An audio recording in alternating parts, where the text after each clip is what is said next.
Good dog. Josh Young came up and he's like, oh, every video do this. Can you stop going past so I can like film, brother? What's up, guys? Welcome back to the channel.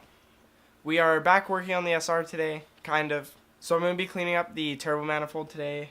It's Tomei, however you want to say it. I don't know the proper way. Manifold. So I'm just going to clean it up because it was already on the car before. And it needs a good polish, as you can see. It's a little dirty. So I went to Lordco today. I grabbed some new studs for the turbine inlet, or turbo inlet flange, the 4-bolt flange, and then I have some actual manifold studs already that I got from Nissan. And then I picked up some wire brush attachments for my drill, and I'm going to clean up the intake manifold and stuff like that. So we're just going to be doing a little bit of cleanup for the final presentation of the motor. But it'll be good. It'll be fun. It's good times. It's always a good time here on the channel. So the polish that I bought is just Auto Sol metal polish. It says it's good for all metal parts: chrome, brass, copper, nickel, stainless steel, etc. It cleans, polishes, protects, and removes rust. So that's exactly what we want. So yeah, I'm just going to use some heavy-duty shop towel and try and scrub out some of this, not decolorization, but just like the rusty look. So hopefully that works. Or should I try it first? I think I'll try it. Maybe like, can you see that? Like right here first. Yeah.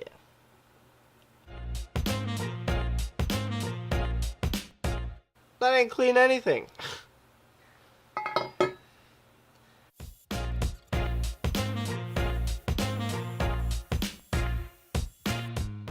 Actually cleaned up pretty nice.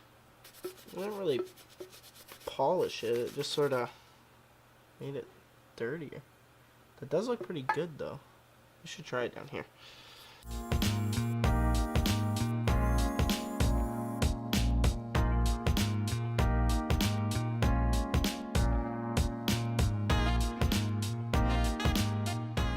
You can see the paper towel's taking it off, but it's not doing as much as I would hope. Maybe it's just not going to clean up that nicely, but I want to try at least. Who knows? I just want it to look nice.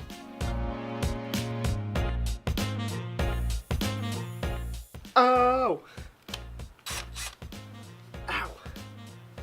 Stuck my leg.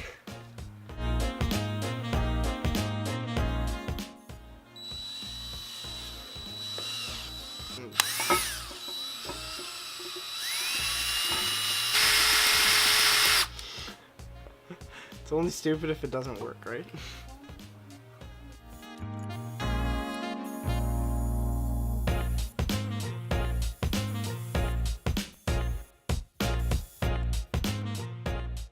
So I finally figured out the trick for cleaning up the manifold.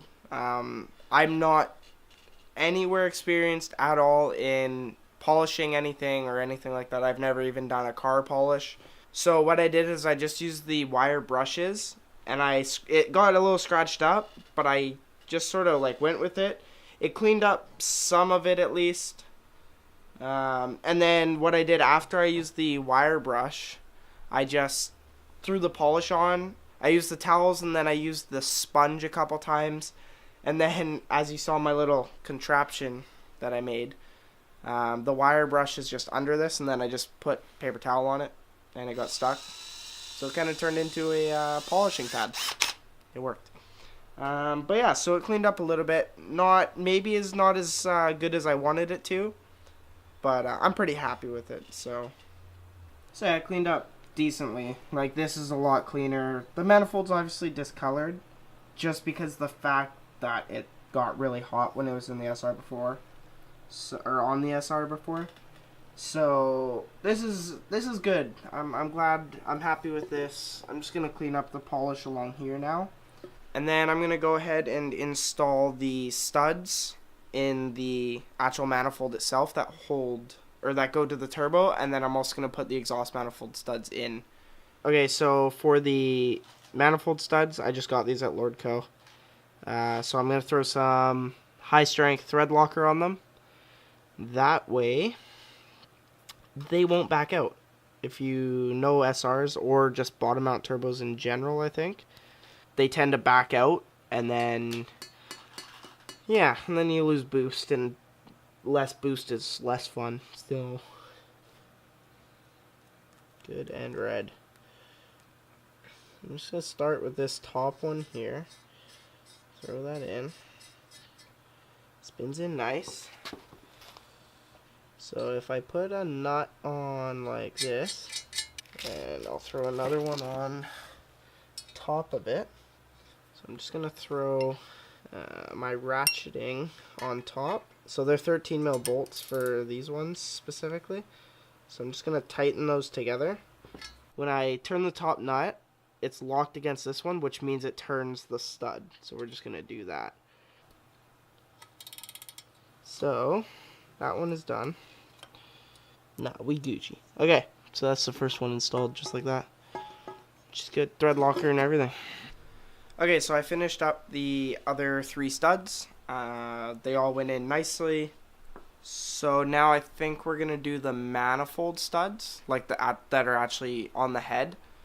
So yeah, we're getting close. I'm also gonna attach all the lines before I actually put the turbo and the manifold on, and I'm gonna put the turbo on the manifold before we put the manifold on the actual head, because it's a pain in the behind when you're trying to put the manifold and the turbo on separately.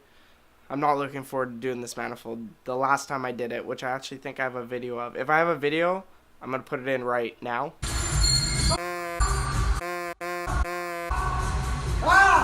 The manifold was a pain in general just to do while it was in the car.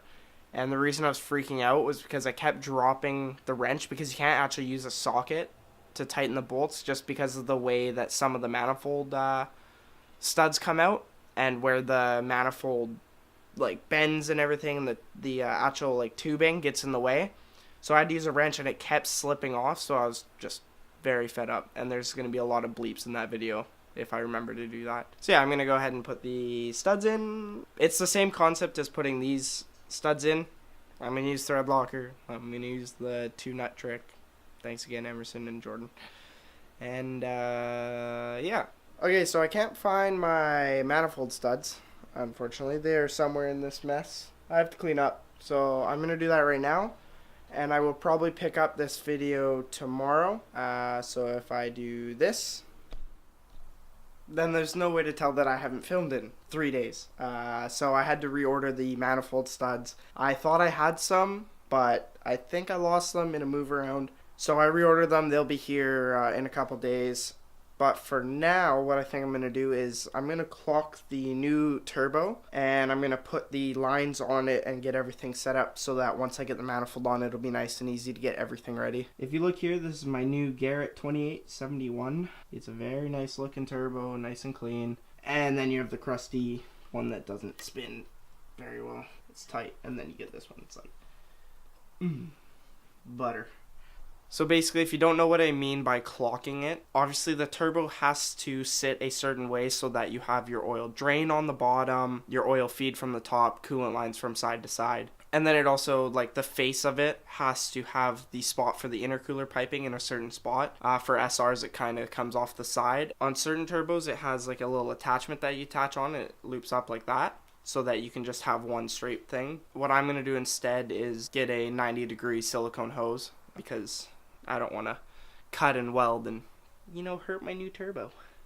So yeah, I'm going to do that right now, and I'll try and explain it as I go. I'm still kind of learning this part, so it'll be interesting. It'll be fun. Okay, so first things first, we got to get this C-clamp off. Actually, you know what? No, we need to loosen this nut first. So it is an 11. What the?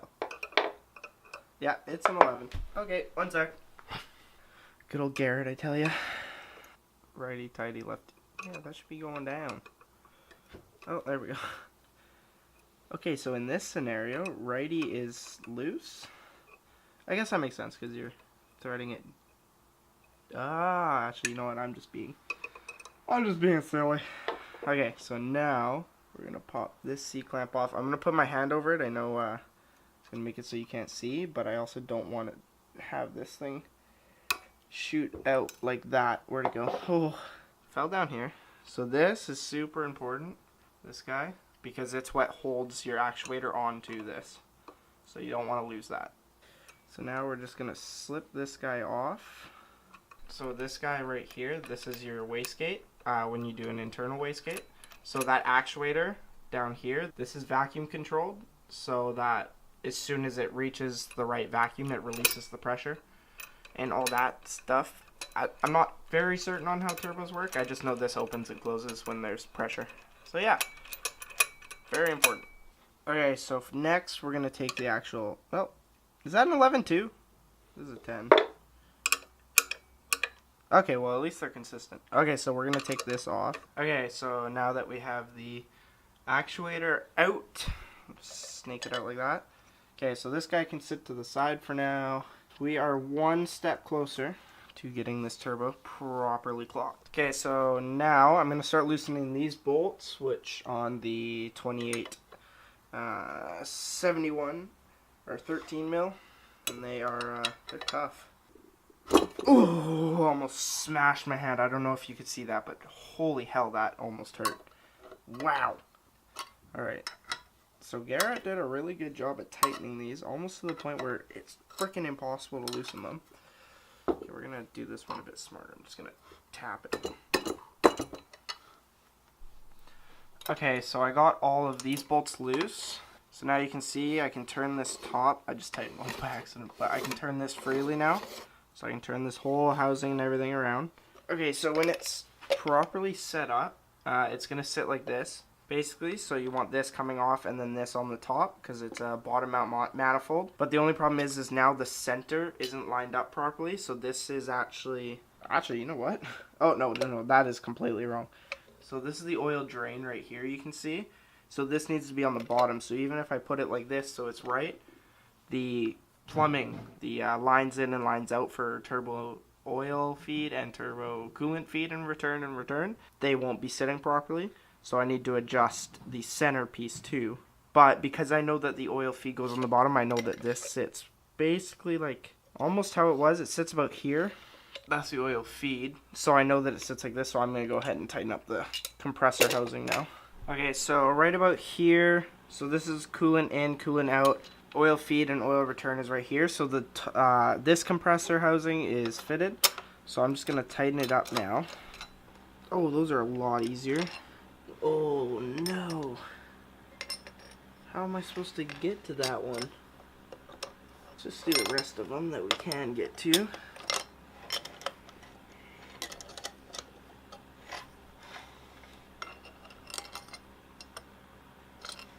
So after a lot of frustration, I finally figured out the setup for the wastegate. Oh god, this is a royal pain in the ass, man. Okay, so the problem I'm having now, to actually get this to fit and line up with the flapper, I guess you could call it. Yeah, let's just go with the flapper. To actually get this to line up with it, I had to flip the bracket upside down. So this originally, instead of denting down, it dented up. So now, even if I have this on, you can see that it's not long enough. So what I have to do is I'm going to have to find where I can get one of these. I'm going to have to ask around, see if anybody knows, or I might have to, I don't even, that's probably not possible, but get this extended. It looks like that's going to be the end of the video. I don't know. I'm going to search around, see where I can find. Hopefully I can get something tomorrow, and then in the next video I'll finish up this, and then we'll actually, probably by then I'll have the manifold studs and everything, so I'll be able to finish those up. I can get all the lines on, I can get the hot side done, and then we just have accessories, transmission, and she's in the car. I'm frustrated. Okay, I'm going to end it here. So yeah, thank you everybody who subscribes. Thank you for everybody who likes. Alright, see you in the next video. Peace.